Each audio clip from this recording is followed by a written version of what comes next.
Salmond के अनुसार विधि शास्त्र नागरिक कानून का विज्ञान है। इसका वर्णन कीजिए। Jurisprudence is the science of civil law, Salmond discuss. इसका उत्तर इस प्रकार है। सामंड महोदय ने विधि शास्त्र की परिभाषा देते हुए कहा है कि विधि शास्त्र नागरिक कानून का विज्ञान है।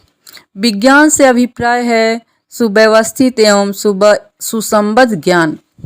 सीमित अर्थ में हम भौतिकी, रसायन एवं जीव विज्ञान को विज्ञान कह सकते हैं। ये विज्ञान इतिहास, अर्थशास्त्र, नागरिक शास्त्र आदि से भिन्न है, जिन्हें हम कला कहते हैं। परंतु कोई भी ज्ञान का आधार यदि वर्गीकरण में है, उसका विश्लेषण हुआ हो, जिससे कि वह विज्ञान विधि पूर्वक एक शिखर पर पहुंचा हो, ऐसा ज्ञान विज्ञान कहलाता है। विज्ञान एवं कला मुख्यतः अपने उद्देश्य में भिन्नता रखते हैं।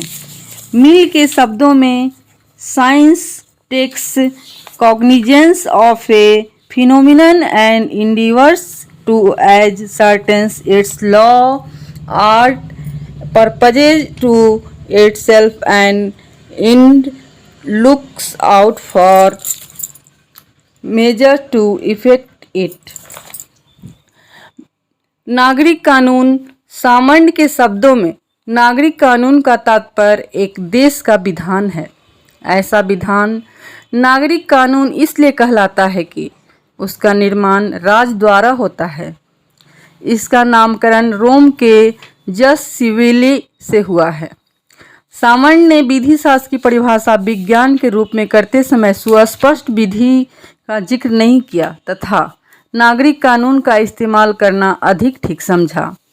सामंड का कहना है कि नए जमाने में नागरिक कानून के अर्थ को सुस्पष्ट विधि के गलत इस्तेमाल से दबा दिया जाता है।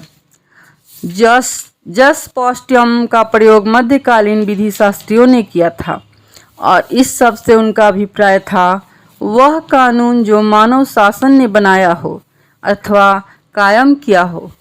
उनका यह अर्थ प्राकृतिक विधि के अर्थ से अलग था। प्राकृतिक विधि प्रकृति द्वारा निर्मित होती है, उसका निर्माण मनुष्य नहीं करता है, मनुष्य उसे सिर्फ समझाता है। अतः ऐसे सभी कानून सुस्पष्ट विधि होते हैं जो प्राकृतिक विधि से अलग होते हैं।